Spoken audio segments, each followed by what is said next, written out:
Ash, Nas, Torbatoluk. 3 rings for the elven kings under the sky. Nas, Kimbatoluk. 7 for the dwarf lords in their halls of stone. Nas, 9 for mortal men doomed to die. 1 for the Dark Lord on his dark throne in the land of Mordor where the shadows lie. 1 ring to rule them all, 1 ring to find them. 1 ring to bring them all, and in the darkness bind them in the land of Mordor where the shadows lie.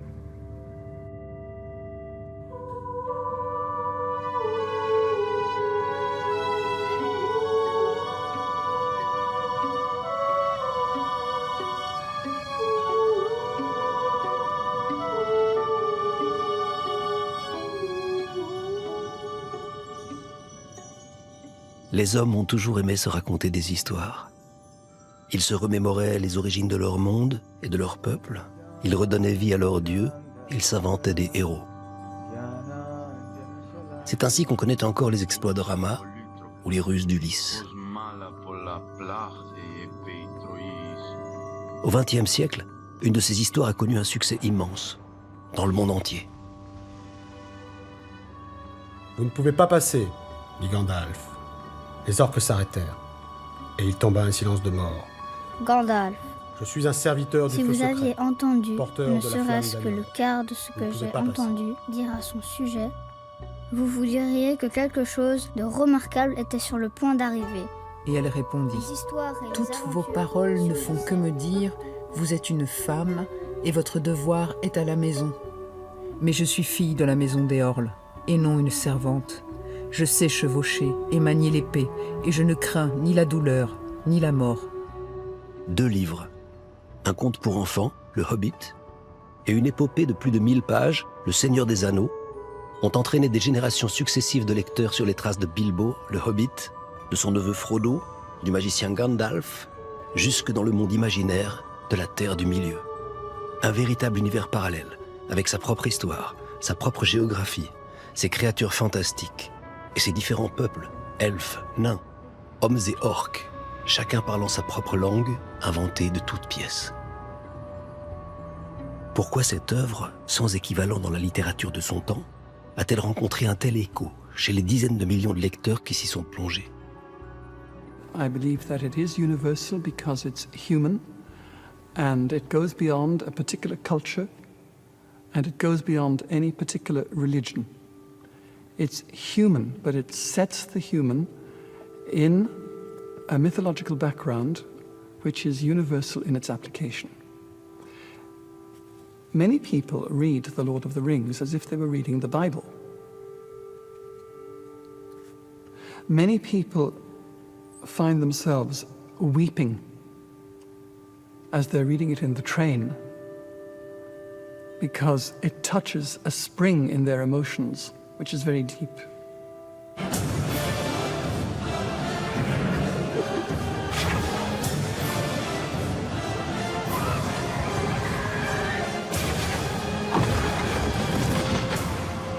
Au début du XXIe siècle, ces histoires ont inspiré une série de films à grand spectacle, qui ont à leur tour connu un succès planétaire. Mais cette gigantesque épopée, pleine de bruit et de fureur, est paradoxalement l'œuvre du plus tranquille des hommes, John Ronald Reuel Tolkien. Un paisible universitaire britannique dont la vie semble avoir été bien moins aventureuse que celle de ses héros. Et si l'on veut savoir comment sont nées les histoires qu'il a inventées, il faut remonter jusqu'au début des années 1930, au moment où surgit, au détour d'une routinière existence universitaire, un événement inattendu. The actual beginning, though it's not really the beginning, but the actual flashpoint was, I remember very clearly. I can still see the corner in my house in 20 Northmore Road where it happened. I got an enormous pile of exam papers there, and marking school examinations in the summertime is an enormous, very laborious, and unfortunately also boring. And I remember picking up a paper and actually finding. I nearly gave an extra mark for it, extra 5 marks actually. There was 1 page on this particular paper was left blank. Glorious. Nothing to read, so I scribbled on it, I can't think why. In a hole in the ground there lived a hobbit. Au fond d'un trou vivait un hobbit. Non pas un trou immonde, sale et humide, rempli de bouts de verre et de moisissures, ni encore un trou sec, dénudé, sablonneux, sans rien pour s'asseoir ni pour se nourrir. C'était un trou de hobbit, ce qui suppose un certain confort. Ainsi, à partir d'un simple mot inventé par hasard, le professeur Tolkien imagine l'existence de tout un peuple, les hobbits, de petites gens paisibles, aux pieds couverts de fourrure, habitant dans la verte région de la comté, de confortables maisons troglodytes. Bilbo Bessac se tenait debout à sa porte après le petit déjeuner, en train de fumer une longue pipe en bois dont l'énorme fourneau touchait presque ses orteils, soigneusement brossés. Quand Gandalf apparut. À partir de là, plus rien ne sera comme avant pour le paisible Bilbo. Le sage, mais redoutable magicien Gandalf l'envoie bientôt rejoindre une troupe de nains batailleurs partis à la poursuite d'un fabuleux trésor. C'est d'abord contre son gré que Bilbo se lance dans cette quête hasardeuse, qui lui fera découvrir le vaste monde avec ses créatures fantastiques et ses innombrables dangers. Mais le courage et la ruse de notre minuscule héros malgré lui vont peu à peu s'affirmer. Et au bout du voyage, parvenu à la montagne solitaire, il n'hésitera pas à faire face au redoutable dragon Smaug. L'aventure, c'est ce qui nous fait grandir. Et les enfants qui lisent le Hobbit, au-delà même de la petite taille du héros, s'y retrouvent, évidemment. Mais les adultes, eux aussi, y projettent facilement l'enfant qu'ils furent un jour. Et dans le personnage du tranquille Bilbo, on retrouve sans doute aussi beaucoup du professeur Tolkien lui-même, qui avouait volontiers priser une existence jalonnée de plaisirs simples. Je suis de fait un hobbit, en tout sauf par la taille. J'aime les jardins, les arbres et les terres cultivées sans recours aux machines. Je fume la pipe, j'aime la bonne nourriture simple et non réfrigérée, mais je déteste la cuisine française. Je suis très friand de champignons cueillis dans les champs. Je me couche tard et je me lève tard. Je ne voyage pas beaucoup.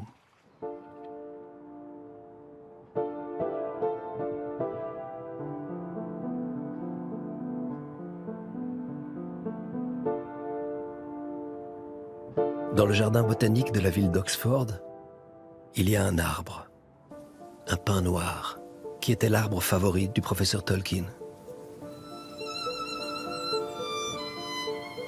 Les arbres sont des êtres vivants, pleins de majesté, et leur structure ramifiée évoque pour moi la façon dont se construisent les langues, mais aussi les mythes et les contes, ce que l'esprit humain a su produire de plus noble.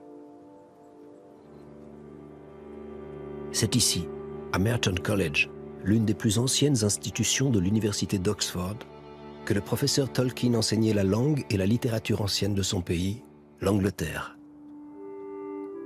What way gardina in year daum Theodkininga thrum yeflunon hutha ethelingas ellen fremedon.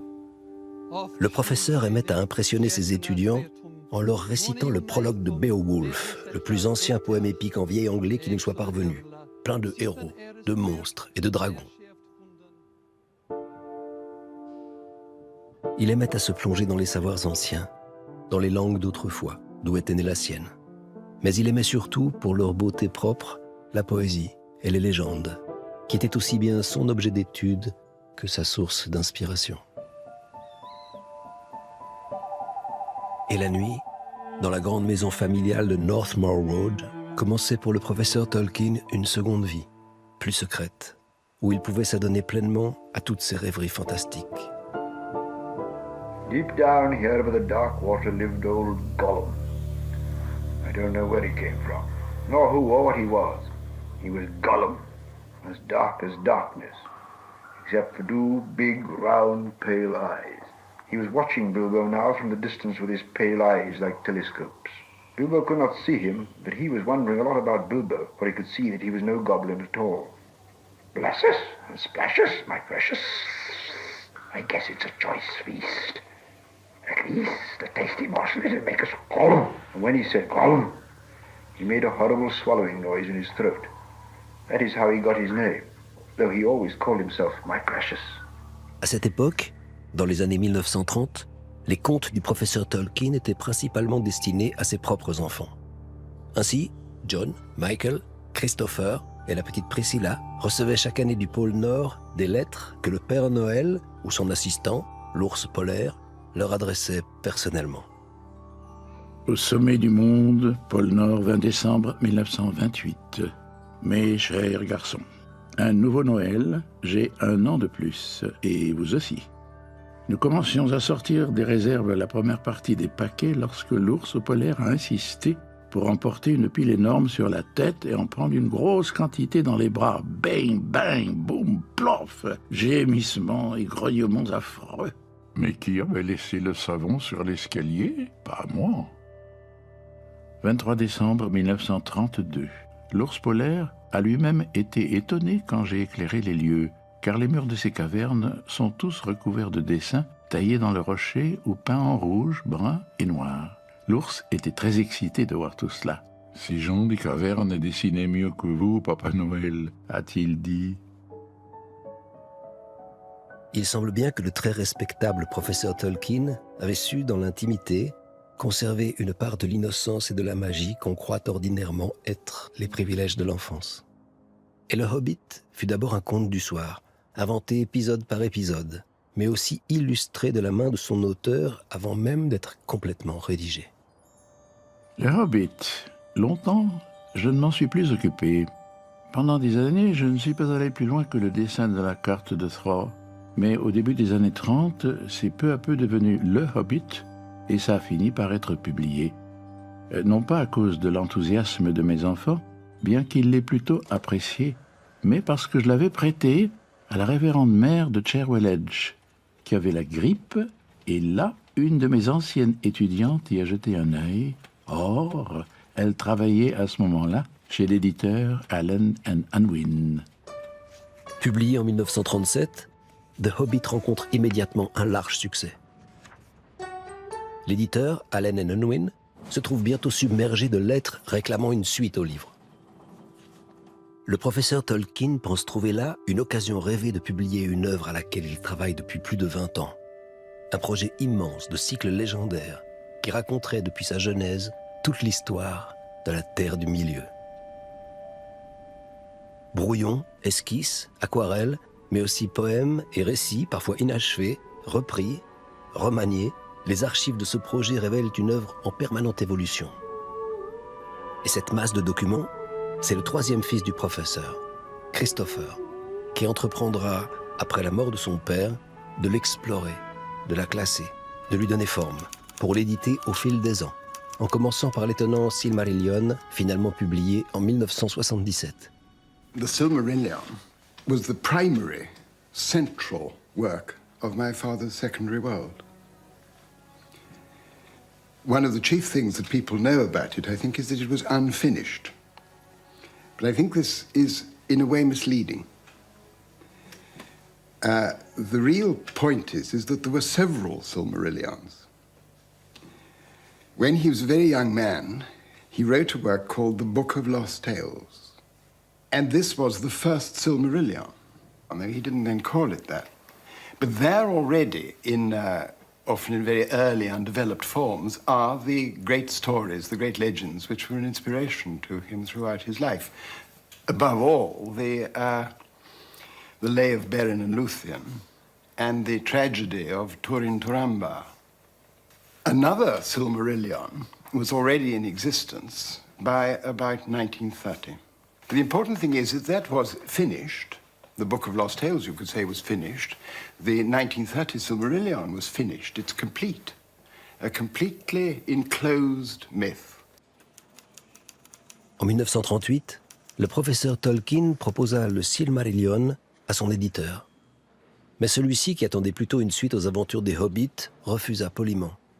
Un des lecteurs de la maison d'édition aurait déclaré « On a l'impression de lire l'Ancien Testament ». Au commencement, Héros, l'unique, que dans le langage des elfes on appelle Ilúvatar, de son esprit, créa les Ainur, et devant lui, ils firent une grande musique. Le monde est issu de cette musique, car Ilúvatar rendit visible le chant des Ainur, et ils purent le voir comme une lumière dans les ténèbres. I now wanted to try my hand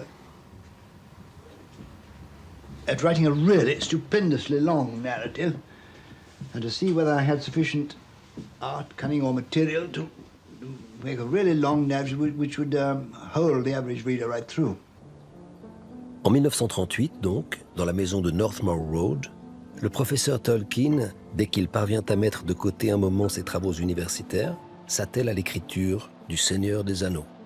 13 octobre 1938. Cher Monsieur Unwin, j'ai travaillé très dur depuis 1 mois à une suite du Hobbit. J'ai atteint le chapitre 11. Je suis maintenant tout à fait plongé dedans. 19 décembre 1939. Cher Monsieur Unwin, je n'ai jamais vraiment cessé de travailler à cette suite. Elle a atteint le chapitre 16. J'ai peur que ça ne devienne trop vaste. Une publication est-elle envisageable si je parviens à terminer avant le printemps ?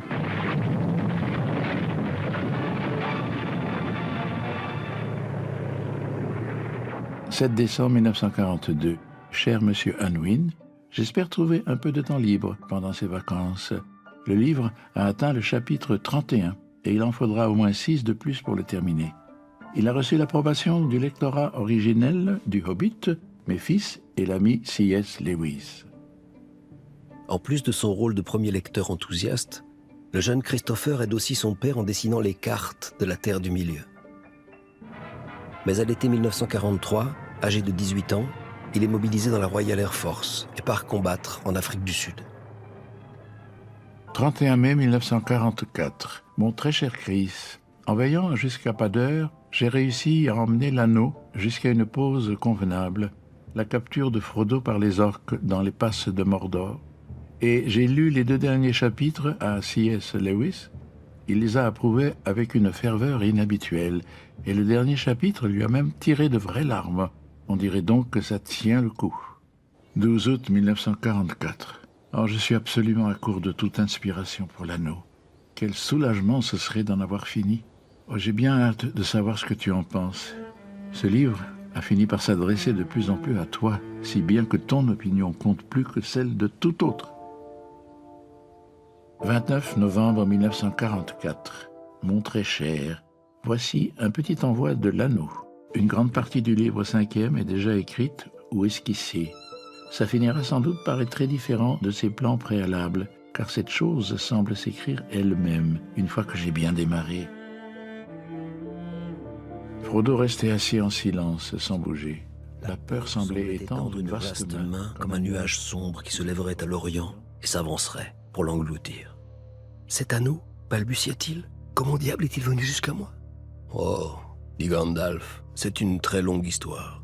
Le commencement en remonte aux années noires dont seuls les maîtres de la tradition se souviennent à présent.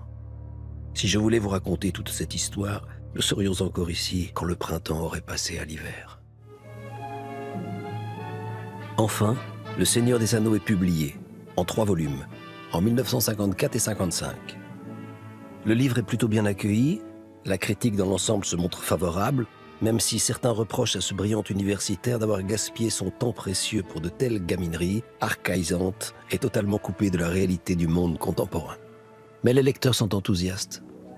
Et 10 ans plus tard, tout va s'accélérer brutalement. Quand une édition de poche américaine remporte un immense succès, surtout auprès de la jeune génération.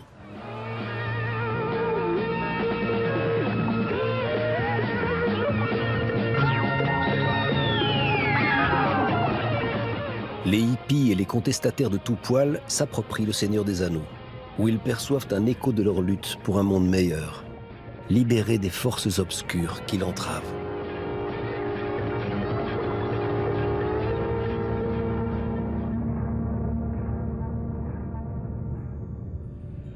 Ce sont à présent des millions de lecteurs à travers le monde qui commencent à se plonger dans l'univers créé par Tolkien.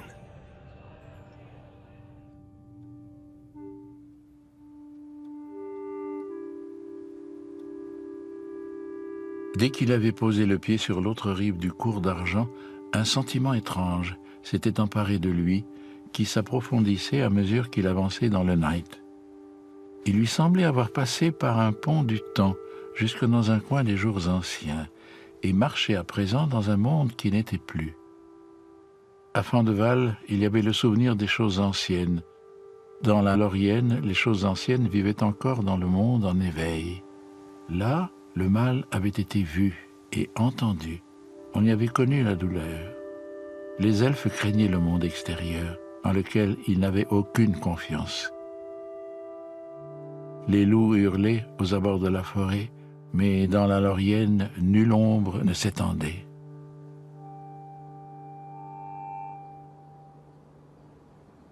Ces histoires naissaient dans mon esprit comme des choses qu'on m'aurait données, et à mesure qu'elles venaient, de façon séparée, les liens entre elles se mettaient à grandir aussi. Et toujours j'ai eu le sentiment de ne faire qu'enregistrer ce qui était déjà là, quelque part, pas d'inventer. Au cours de ses recherches sur les langues anciennes, le professeur Tolkien avait longuement étudié les vieilles sagas nordiques. Edda islandaise, légende des Nibelungen, Kalevala finnois, souvenir d'une Europe encore à demi païenne où les mythes anciens n'étaient assoupis que depuis peu. To enjoy The Hobbit, to enjoy The Lord of the Rings, even the Silmarillion, which is a more difficult text, you don't need to be a specialist in Old English. You don't need to know anything about Germanic literature. You don't need to read Beowulf. And I'm sure that millions of people who enjoy Tolkien's novels don't even realize, unless they do a little bit of study, perhaps if they read the notes, but most people probably don't realize and don't care about the medieval background. When one has studied Old English literature and the history of languages, there is no doubt an added pleasure. And speaking personally, since you ask me, yes, it does give me an extra pleasure when I recognize Old English words in the text and I see what Tolkien is doing with them. I see that he has been inspired by a simple word to develop a character and to develop a story around that. Né en 1892, Tolkien héritait également de la passion que l'Europe du XIXe siècle, en pleine mutation industrielle et politique, avait vouée à la redécouverte du Moyen-Âge et des folklores nationaux. Comme un grand nombre d'enfants anglais de son époque, le petit John Ronald Tolkien avait découvert les contes et légendes de la tradition populaire en lisant les recueils du folkloriste Andrew Lang. Dans le Red Fairy Book, parmi les contes de fées, de sorcières et de princesses, on trouve la vieille légende nordique de Sigurd et du dragon Fafnir, qui est aussi la source de l'épopée médiévale allemande Les Nibelungen, celle-là même dont Richard Wagner s'inspira pour sa tétralogie de l'Anneau. C'est toute l'Europe du XIXe siècle qui s'était ainsi emparée de ces légendes médiévales comme fondement de nouvelles identités nationales. L'Angleterre redécouvrait avec passion les légendes du roi Arthur et des chevaliers de la table ronde. Lord Alfred Tennyson, avec les idylles du roi, réactualisait le mythe arthurien pour faire l'apologie des valeurs de la société victorienne. À l'inverse, le socialiste utopique William Morris, architecte, designer, peintre, cherchait à faire revivre un Moyen-Âge idéalisé, loin des dérives inégalitaires de la révolution industrielle. Proche des peintres pré-raphaélites comme Edward Burne-Jones, qui prenait un retour à l'esthétique des primitifs italiens, William Morris écrivait aussi des romans d'inspiration médiévale, qu'il illustrait lui-même et qui devaient avoir une forte influence sur le jeune Tolkien. Enfant, je n'éprouvais aucun désir d'avoir des rêves ou des aventures comme Alice, et leurs récits m'amusaient simplement. Je désirais fort peu rechercher un trésor enterré ou combattre des pirates, et l'île au trésor me laissait assez froid. Les peaux rouges me convenaient mieux. Il y avait dans ces histoires-là des arcs et des flèches, des langages étranges, des aperçus d'un mode de vie archaïque et par-dessus tout des forêts. Mais le pays de Merlin et d'Arthur valait encore mieux. Et le meilleur de tout était le nord anonyme de Sigurd des Volsung et du prince de tous les dragons. De telles contrées étaient souverainement désirables. Je désirais les dragons d'un désir profond. Bien sûr, je ne souhaitais pas, moi, dans mon corps timide, en avoir dans le voisinage. Mais le monde qui contenait la seule imagination de Fafnir était plus riche et plus beau, au prix de quelque péril que ce fût. La comté où vivent les hobbits ressemble tout à fait au genre de monde où j'ai commencé à prendre conscience de ce qui m'entourait. C'est très similaire, et cela a sans doute été d'autant plus frappant pour moi que je n'étais pas né là. Je suis né à Bloomsdale, en Afrique du Sud. J'étais très jeune quand je suis arrivé en Angleterre, mais en même temps, cela marque très profondément votre mémoire et votre imagination.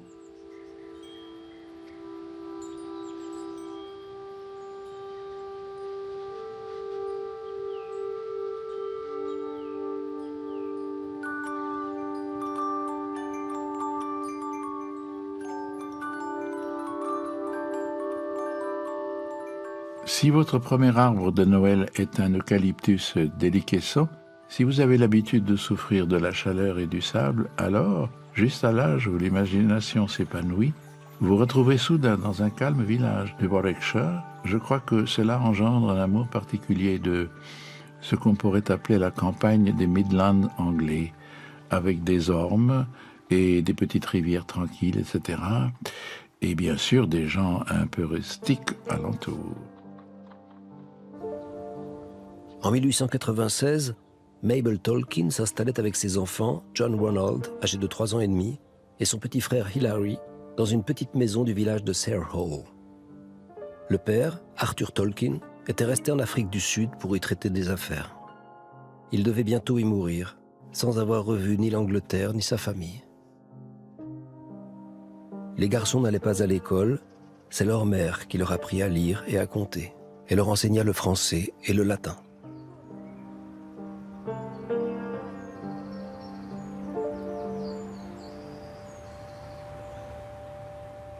Le reste du temps, ils avaient la campagne et les bois alentours comme terrain de jeu, comme territoire d'aventure.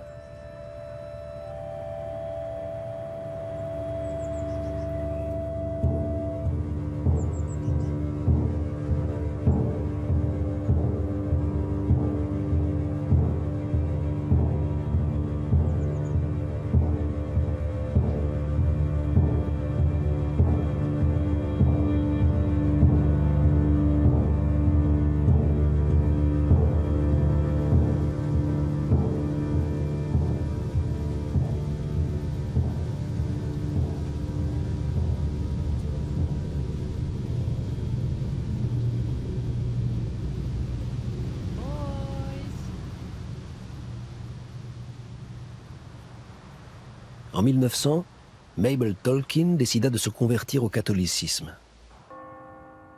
Rejetée par sa belle famille scandalisée, la jeune veuve, pour faire face aux soucis d'argent, s'installa avec ses enfants dans la ville voisine de Birmingham. Adieu donc au paradis bucolique de Sayre Hall.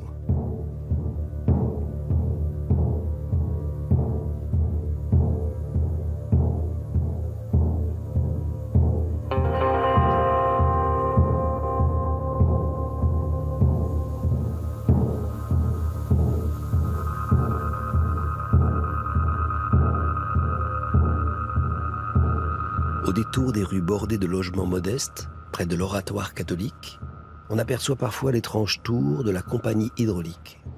Ou bien une autre tour, Parrot's Folly, une fantaisie pseudo-médiévale édifiée au XVIIIe siècle par un riche industriel local. De quoi laisser l'imagination vagabonder un peu.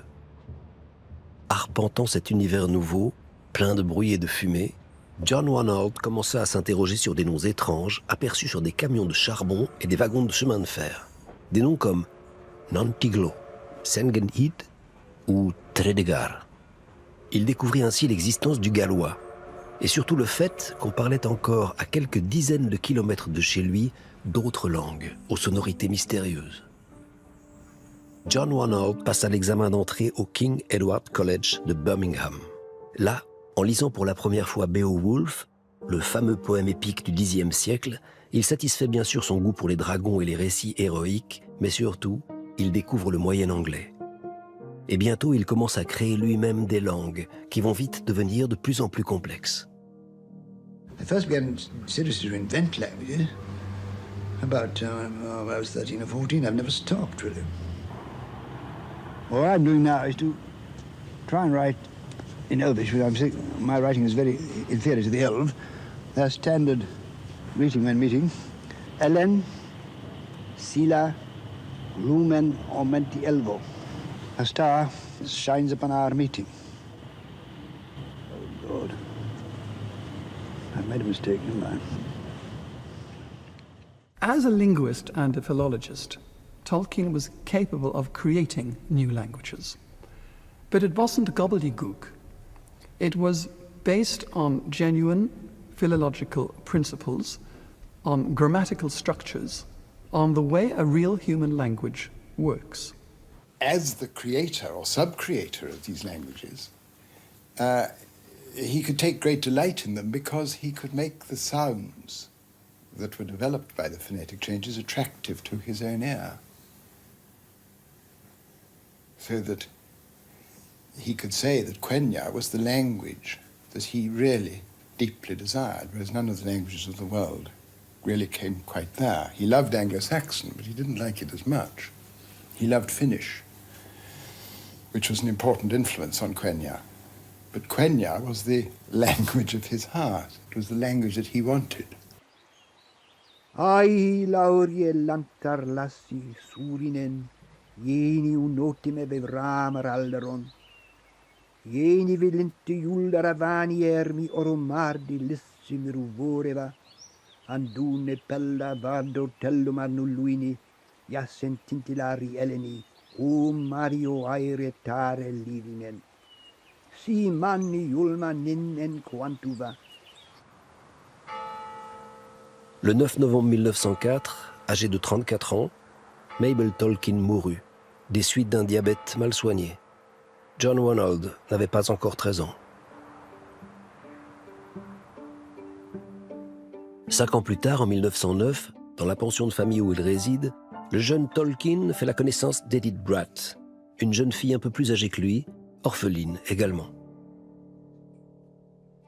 John Ronald tombe amoureux d'Edith, qui devient pour lui une consolatrice, une sœur d'âme et bientôt une muse.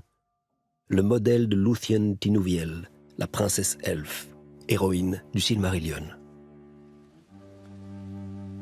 On dit dans le lait de Lethian qu'un été où il parcourait les bois de Neldoreth, Beren rencontra Luthien, la fille de Thingol et de Melian, un soir au lever de la lune, alors qu'elle dansait sur l'herbe des prairies d'Eskaldun. Alors, en un instant, il oublia ses souffrances et fut comme ensorcelé, car Luthien était la plus belle de tous les enfants d'Ilúvatar. Sa robe était bleue comme un ciel sans nuages, ses yeux gris comme la lumière des étoiles, sa cape était semée de fleurs d'or et ses cheveux aussi noirs que les ombres du soir. Comme un rayon sur les feuilles d'un arbre, comme le murmure des eaux limpides, comme les astres loin des fumées du monde, telle était sa radieuse beauté, et son visage était tout de lumière. Admis à Oxford en 1910, Tolkien, que les classiques latins et grecs ennuient, se plonge dans les anciennes cultures germaniques et finit par intégrer l'école de langue et de littérature anglaise. Mais parallèlement, il s'efforce à présent d'écrire de la poésie dans ces langues inventées. La guerre survint, la grande boucherie qu'on appellerait ensuite Première Guerre mondiale. En 1915, Tolkien est incorporé comme officier de transmission dans un régiment qui part se battre en France, sur la Somme. Là, nombre de ses vieux camarades tomberont en quelques jours, fauchés par les mitrailleuses allemandes.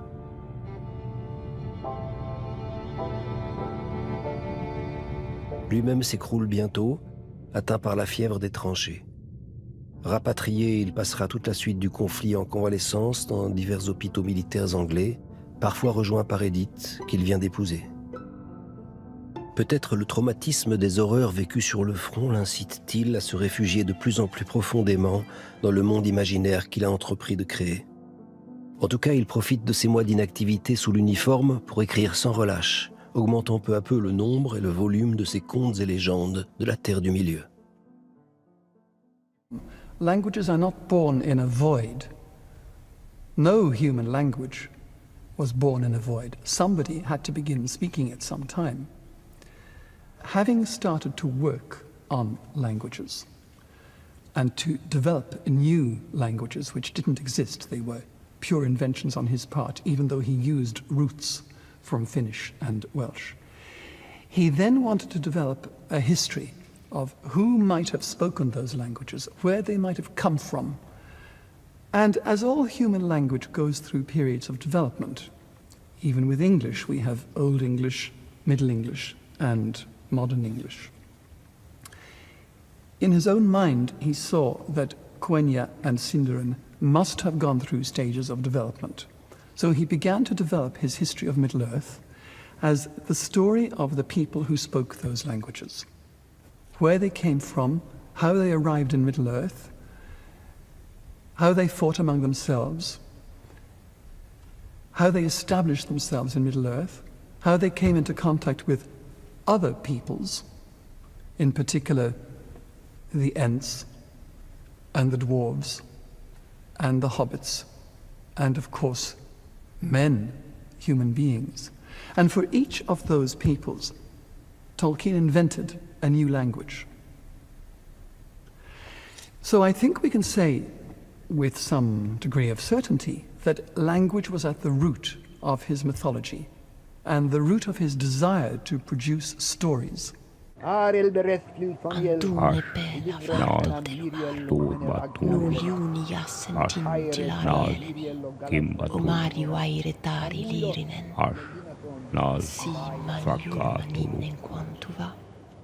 Terre du Milieu, ça n'est pas seulement un ensemble de récits. En réalité, si, ça n'est qu'un ensemble de récits. Sauf que, autour, Tolkien a su donner le sentiment qu'il y avait, en arrière-plan, une profondeur supplémentaire, un monde qui existerait, d'une certaine façon, au-delà des récits qui sont racontés à son propos, donc à travers tout un système d'annexes pseudo-documentaires, avec une chronologie, des langues, des généalogies. Il construit de toutes pièces un monde secondaire, donc un monde alternatif, extraordinairement vaste et cohérent, qui va sembler aussi complet et dense que le monde réel, au point que ses lecteurs vont avoir le sentiment d'y pénétrer et avoir l'envie, le désir profond de s'y enfoncer toujours davantage.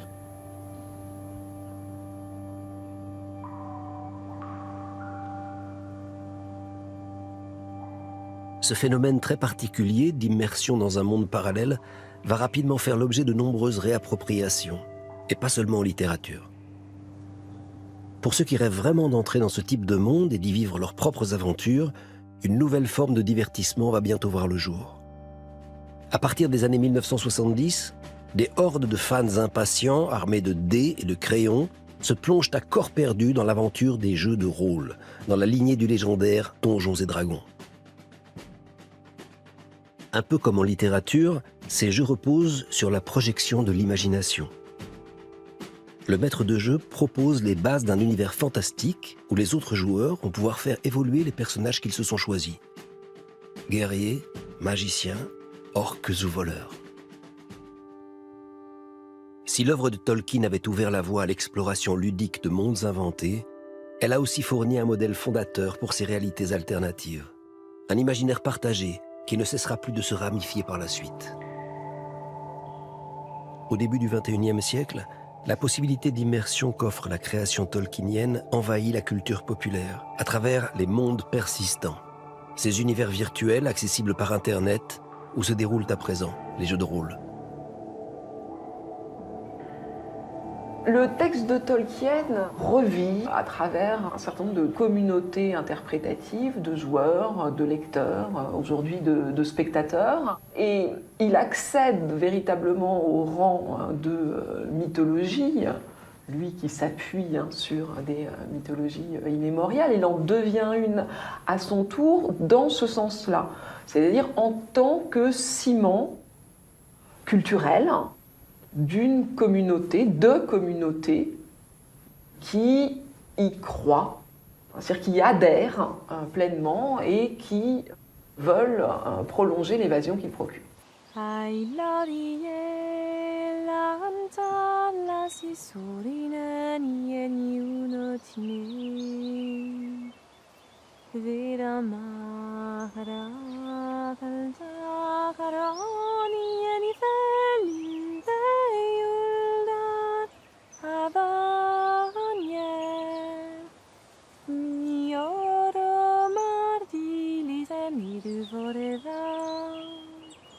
Ne riez pas. Mais autrefois, mes prétentions sont bien retombées depuis. J'avais en tête de créer un corpus de légendes plus ou moins interconnectées que je pourrais dédier simplement à l'Angleterre, à mon pays. Cela aurait dû posséder le ton et la qualité que je désirais, une fraîcheur et une clarté, un parfum de notre ère, le climat et la terre du Nord-Ouest, c'est-à-dire de la Grande-Bretagne et des pays avoisinants. Pas l'Italie, ni la mer Égée, encore moins l'Orient. L'amour profond que le professeur Tolkien vouait à son pays et sa volonté de rendre hommage aux grands mythes nordiques ont parfois donné lieu à des interprétations tendancieuses. Certains critiques ont pu voir en Tolkien un nationaliste forcené, adhérant de surcroît aux théories racistes de la fin du XIXe siècle. Il est vrai que les différents peuples de la Terre du Milieu sont expressément définis comme des races nettement séparées, certaines étant de fait plus nobles que d'autres. Et parmi les lecteurs qui se sont réappropriés l'œuvre de Tolkien, on compte malheureusement nombre de groupes néofascistes ou franchement nazis qui lisent l'apologie de la défense de l'Occident blanc face au déferlement des barbares.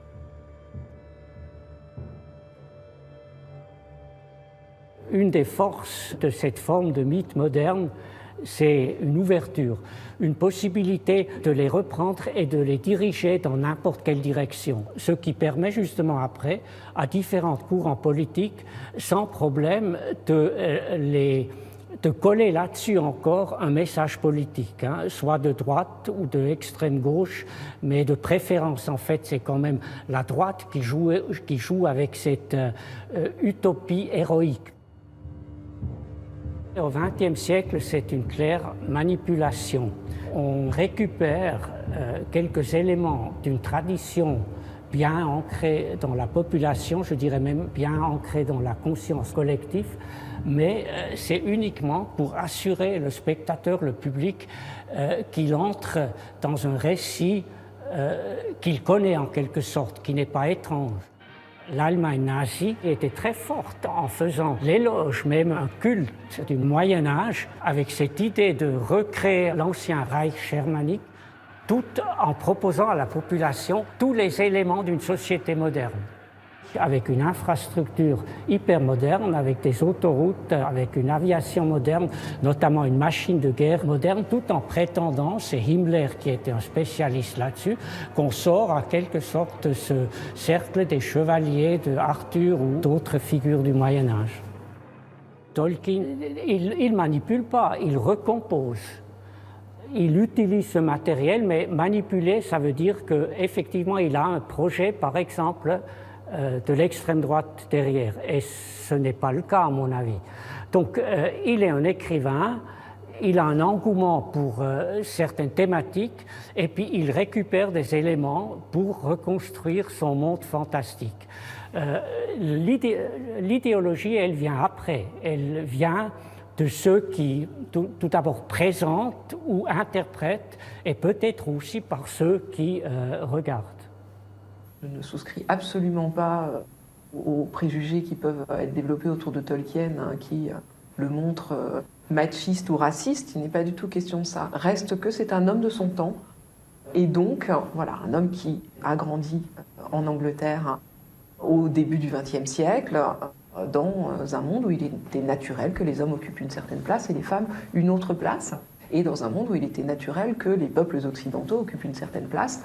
Et les autres peuples, ils sont présents dans le monde de Tolkien, mais c'est vrai qu'ils sont moins décrits, ils sont laissés à imaginer et à rêver. Les peuples du Sud et de l'Est ne font pas l'objet de la même élaboration, parce que ça n'était pas le projet de la Terre du Milieu, ce n'était pas le projet de Tolkien. Je fus très tôt désolé de la pauvreté de mon propre pays bien-aimé. Il n'avait pas d'histoire qui lui soit propre, liées à sa langue et à son sol. Pas de la qualité que je recherchais et trouvée dans les légendes d'autres contrées. La conquête normande de 1066 avait entraîné la disparition presque totale de la culture anglo-saxonne des siècles précédents. À travers son cycle de légendes, Tolkien avait rêvé de rendre à l'Angleterre une partie de ce qu'elle avait perdu. Ce sentiment puissant d'une perte fondamentale traverse toute son œuvre. On sait que Tolkien, catholique fervent, adhérait profondément à la notion de la chute de l'homme, à l'idée du paradis perdu.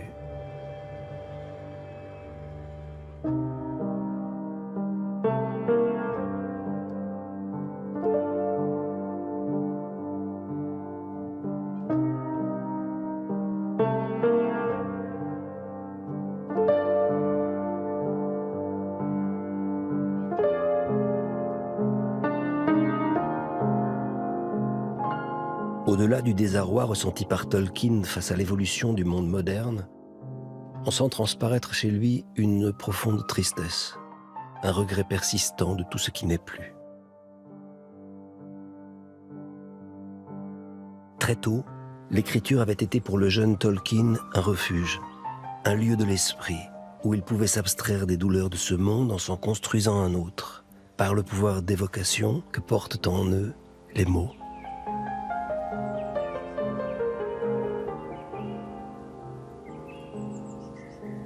Si une histoire dit « Il gravit une colline et vit une rivière dans la vallée d'en bas », chaque auditeur des mots aura sa propre image, et celle-ci sera faite de toutes les collines, les rivières et les vallées qu'il a vues, mais surtout de la colline, la rivière, la vallée qui furent pour lui la première incarnation du mot.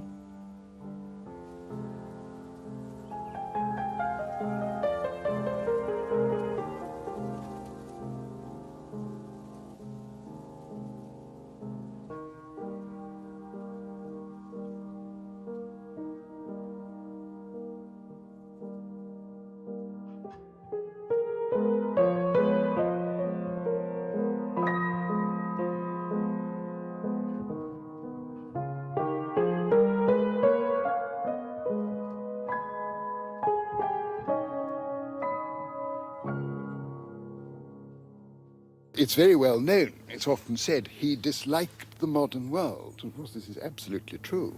The modern world meant for him essentially the machine. The machine meant for him the wrong solution, the attempt to actualize our desires, like our desire to fly.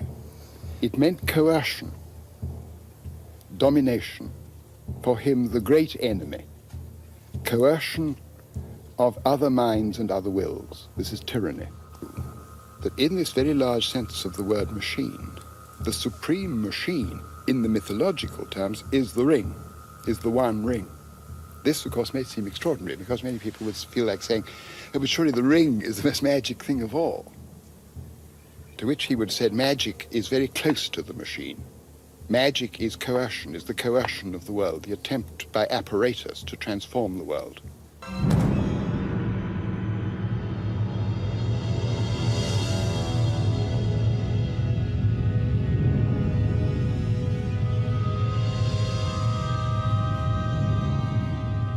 If you really come down to any large story that interests people, can hold them attention for a considerable time, or make stories, practically always, a human story is practically always about one thing, aren't they? Death. The inevitability of death. There was a quotation from Simon Beauvoir that I read in the paper the other day, which seems to me put it in a nutshell. I think I'll read it to him.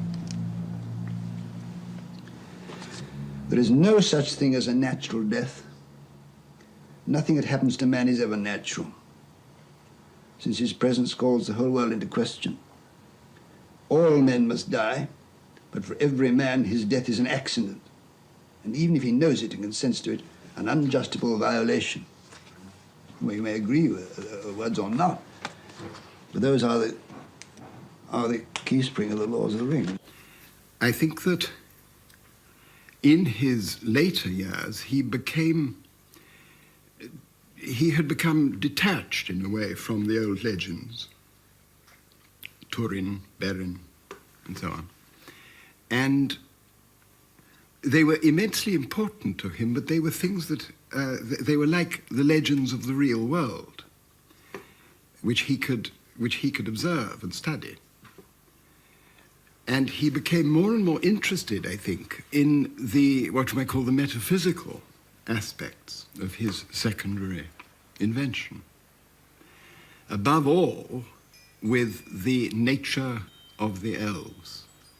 He became involved in profound attempts to determine the nature of an immortal being who is nonetheless incarnate and possesses a body.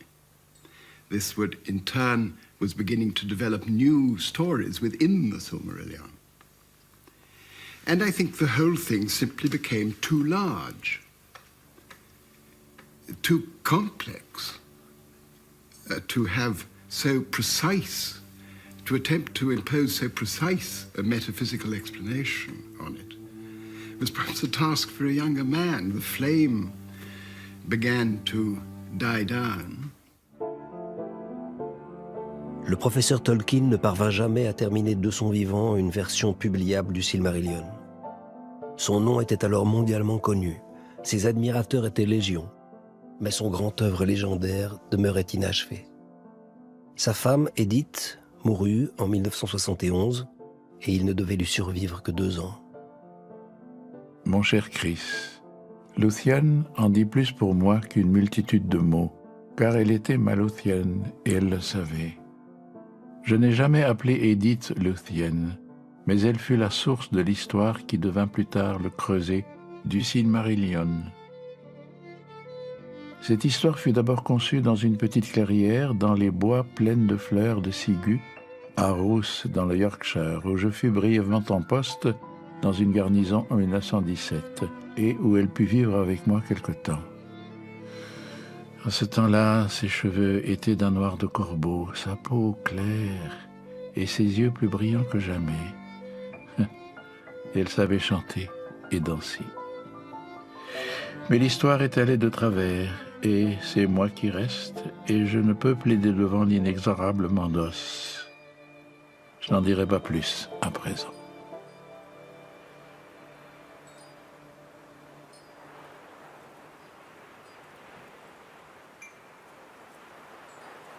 Il paraît que le vieil homme est mort.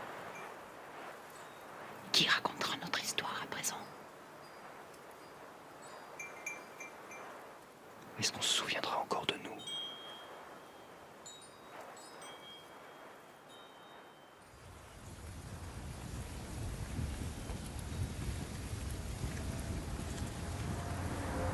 This is Melanin 9, speaking on the J.R.R. Tolkien verse from Lord of the Rings.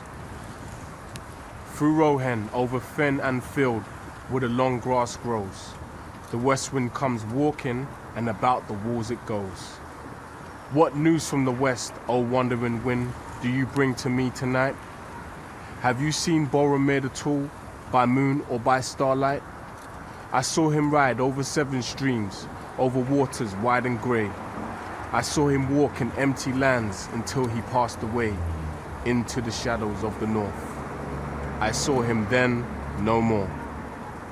The north wind may have heard the horn of the son of Denethor. O Boromir, from the high walls westward I looked afar, but you came not from the empty lands where no men are.